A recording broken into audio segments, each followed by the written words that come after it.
Sekarang ni ada lebih kurang 7.98 bilion orang yang hidup dekat dalam bumi ni guys. Dan 20% daripada penduduk bumi sekarang ni adalah seorang perokok ataupun smoker. I'm talking about 1.6 billion people on earth smoking. This is very crazy number guys. Menteri Kesihatan Malaysia YB Khairi Jamaluddin ataupun YBKJ kita, dia ada bagi satu statement pada mesyuarat Lembaga Eksekutif Pertubuhan Kesihatan Sedunia sesi ke-150 dekat Geneva. Dia cakap yang Malaysia akan mengharamkan penjualan produk tembakau secara berperingkat. Dan kalau benda ni diluluskan dalam sidang parlimen, rokok tidak akan dijual pada mereka yang lahir pada tahun 2005 dan ke atas. This kind of project also known as Generation Endgame ataupun GEG. Ini menyebabkan kanser dan sebagainya. But for too long we have not looked at this from the legal aspect. Pada saya, peruntukan mengenai generational endgame ini sememangnya harus diwujudkan. Ada orang yang sokong, ada orang yang tak sokong. Biasalah Malaysia kan. Aku tak nak bincang pasal GEG ataupun konspirasi teori behind GEG. Tapi aku nak bincang dengan korang pasal rokok dan konspirasi rokok tu sendiri. I earn a living fronting an organization that kills 1,200 human beings a day. 1,200 people. We're talking 2 jumbo jet plane loads of men, women and children. Penggunaan tembakau dalam sejarah peradaban manusia sudah didokumentkan selama lebih 8,000 tahun yang dulu. Maksudnya 8,000 tahun yang dulu dah ada orang merokok guys. Tapi bermula pada tahun 1900 dan ke atas, rokok ni dia jadi satu industri yang sangat-sangat besar dan dia adalah satu industri yang profitable. Maksudnya boleh buat duit dengan sangat-sangat banyak. 2 dekad selepas pada tu, demand dalam rokok meningkat gila-gila. Tapi guys, pada tahun 1953, industri rokok mula diancam bila Department of Health Education USA keluarkan 2 report. Dalam report ni dinyatakan ada kaitan secara langsung antara smoking dengan kanser. So, secara tak langsung, tobacco industry terancam. Dia punya sale terancam. So guys, daripada sinilah tobacco industry change diorang punya game, diorang punya cara bisnes diorang. Diorang start untuk menjual keraguan dan juga ketidakpercayaan. Maksud mudahnya macam ni guys, diorang buat orang meragukan tentang report yang menyatakan smoking ada kaitan dengan kanser dan diorang buat orang ramai tak percaya dengan report tu 100%. Dalam erti kata yang lain, mereka mula untuk menjual propaganda. I mean, there's Attila, Genghis, and me, Nick Naylor, the face of cigarettes, the Colonel Sanders of nicotine.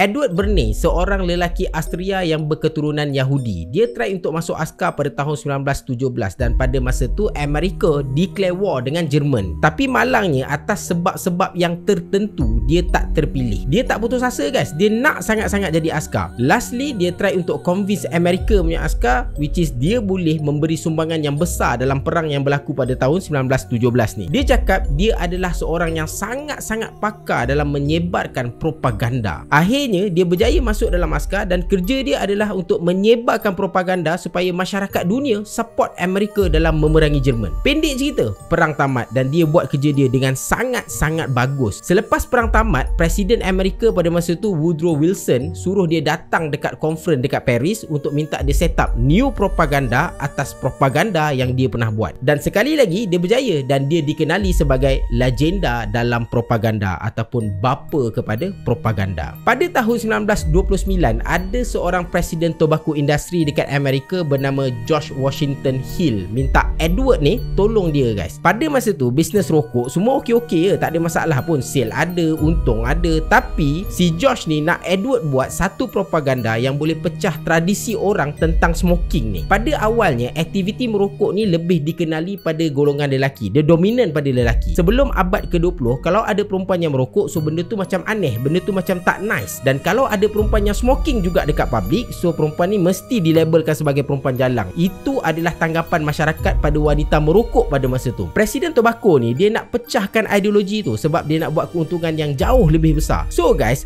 George suruh Edward untuk hapuskan stigma tu. Edward pun buatlah satu propaganda dengan cara dia mengeksploitasi kedudukan wanita dalam masyarakat pada masa tu. Dia upah seramai yang mungkin wanita untuk berarak sambil smoking dekat public dan Edward upah fotografer fotografer untuk snap gambar diorang berjalan sambil smoking dekat public pada masa tu. Dan lepas tu dia sebarkan gambar ni dekat public. Benda ni jadi pada 31 Mac 1929 dalam Easter Day Parade dekat New York City. Kenapa dia suruh perempuan berarak sambil nyalakan rokok? Rokok yang dinyalakan oleh wanita-wanita yang berarak tu adalah simbol kepada kebebasan, guys. Maksudnya tidak ada perbezaan darjat antara wanita dan juga lelaki. Apa saja benda ataupun pekerjaan yang lelaki boleh buat dan perempuan pun boleh buat juga. Hak sama rata antara lelaki dan juga wanita. So Edward, guys, dia guna propaganda ni. Edward dia menggunakan tuntutan feminisme untuk promote rokok di kalangan wanita. Benda ni berjaya bila ramai wanita termakan dengan propaganda yang dimulakan oleh Edward ni. Dan akhirnya ada seorang pejuang hak asasi wanita bernama Ruth Hill. Dia ajak semua wanita untuk berarak sambil smoking 2-3 hari selepas kejadian tu. Dan benda ni dinamakan sebagai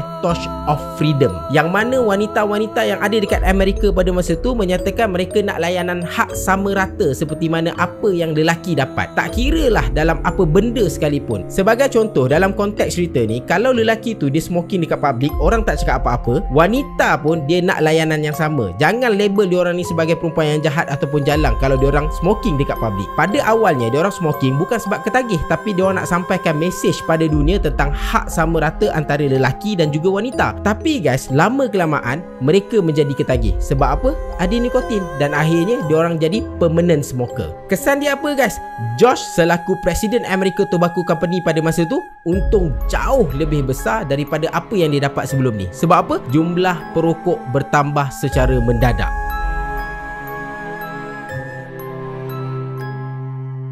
Semasa Perang Dunia berlaku, tak kira lah sama ada Perang Dunia Pertama ataupun Perang Dunia Kedua, syarikat-syarikat tobacco ni diarahkan untuk supply rokok dekat askar-askar yang terlibat dekat dalam perang. Askar-askar yang berperang ni, diorang dapat rokok secara percuma. Dan rokok ni subsidized by government. Sebab apa government bagi subsidi rokok ni pada askar-askar yang pergi perang? Jawapan dia mudah. Sebab rokok akan membuatkan kau tenang dan rokok juga akan boost quality of moral seseorang ketika dalam perang. Secara tak langsung, pada masa tu, sale rokok meningkat sebab government beli and then bagi dekat askar. Dalam rokok ada nikotin dan nikotin inilah yang membuatkan seseorang tu jadi ketagih nak smoking. Disebabkan dalam perang askar-askar ni dia banyak gila-gila isap rokok, bila perang tamat disebabkan oleh ketagihan, diorang akan cari juga rokok. Walaupun pada masa perang dah tamat, government dah tak subsidi dah rokok ni, tak ada bagi percuma dah. So diorang kena beli juga rokok dengan duit sendiri. Impak dia, demand dalam rokok tak habis. Maksudnya sentiasa ada. Benda tak habis dekat situ, guys. Pada tahun 1941, Jerman dia ban smoking dekat public. Diorang juga buat banyak gila kempen anti-smoking masa mula-mula perang sebab diorang cakap merokok membahayakan kesihatan dan nak mengelakkan daripada askar-askar ni jadi ketagih selepas perang. Sekali lagi, guys, tobacco industri terancam dan kali ni propaganda yang wujud adalah bersifat nasionalisme. Sesiapa yang tak merokok, maksudnya dia anti-Amerika. Dia tak sokong Amerika, dia sokong Jerman. Tetapi bagi sesiapa yang smoking, dia anti kepada Jerman dan dia menyokong Amerika. Propaganda yang berunsurkan macam ni berjaya siut. Sekali lagi penjualan rokok meningkat teruk. Diorang ni keep smoking sebab apa? Diorang sokong perjuangan Amerika dalam menentang Jerman.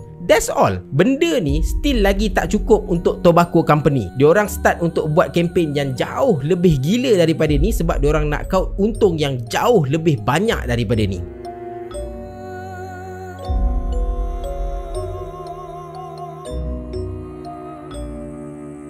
Untuk meramaikan lagi orang yang merokok, tobacco company ni upah doktor pula untuk promote rokok diorang. Tak cukup dengan tu, artis-artis juga dijadikan bahan untuk mempromosikan rokok. Dan kalau kita tengok cerita-cerita lama lah sebelum-sebelum ni kan, banyak gila pelakon-pelakon bakar rokok dekat dalam filem, which is macam tak ada akta, tak ada apa-apa langsung. Kalau dululah korang ingat Liga Malaysia kan, siapa yang sponsor?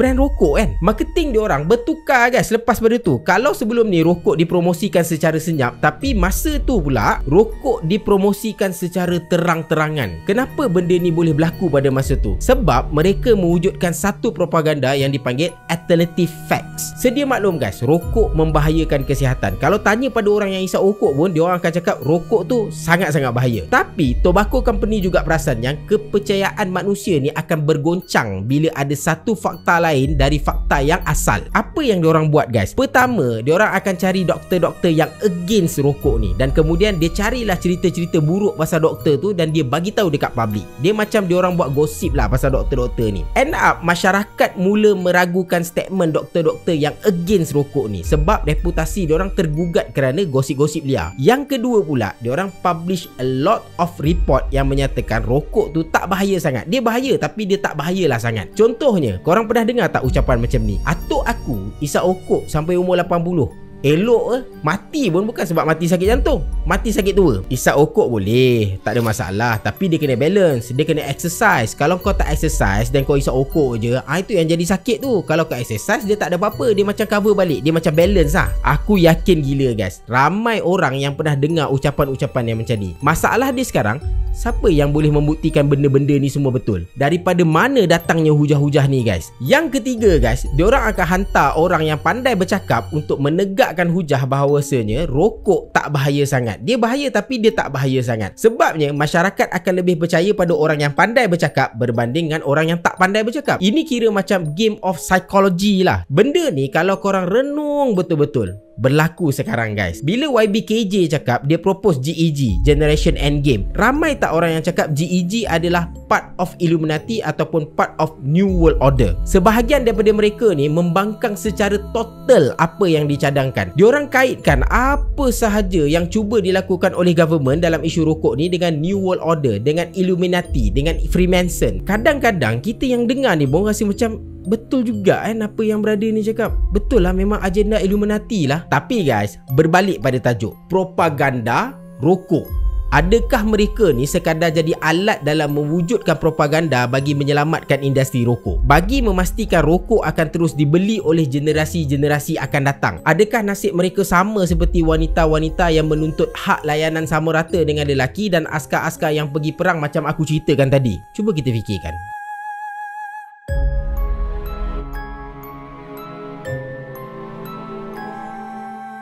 Pada tahun 2019, legal tobacco product industry buat duit sebanyak 818 bilion. Almost 1 trilion siap. Banyak gila kot. Hari ni, tobacco company dia dah tak perlu promote produk dia dekat TV atau dekat media sosial ataupun dekat mana-mana platform. Kenapa tobacco company tak perlukan marketing macam tu dah? Sebab dia dah rekrut ramai ejen-ejen dia untuk tolong promote produk dia secara percuma. Cuba tanya balik rakyat Malaysia yang merokok. Kenapa anda boleh terjebak dengan rokok? Kenapa awak boleh merokok? Jawapan yang paling banyak aku dengar adalah pengaruh rakan sebaya. Dan itulah jawapan yang aku pakai juga guys. Aku bukan anti perokok dan aku bukan orang yang menyokong rokok untuk terus dijual. Ada benda yang aku agree dalam GEG dan ada juga benda yang aku tak agree dalam GEG. Tapi aku nak korang tahu, apa yang aku ceritakan tadi adalah sejarah rokok. Sejarah bagaimana propaganda digunakan dalam promoting rokok. Itu je guys. Ikut korang lah nak ambil macam mana, nak ambil maklumat ni macam mana, nak tafsir dia di macam mana. Cumanya satu benda yang perlu kita tanya dekat diri kita guys, korang setuju ataupun tidak kalau negara kita tidak lagi menjual rokok pada generasi akan datang? Biarlah generasi kita ni jadi mangsa terakhir dalam propaganda rokok, dan jangan biarkan generasi akan datang jadi mangsa yang sama macam kita, jadi mangsa ketagihan rokok. Terima kasih sebab korang dah tengok video ni sampai habis. Kita jumpa lagi at the next video. Assalamualaikum. Ciao.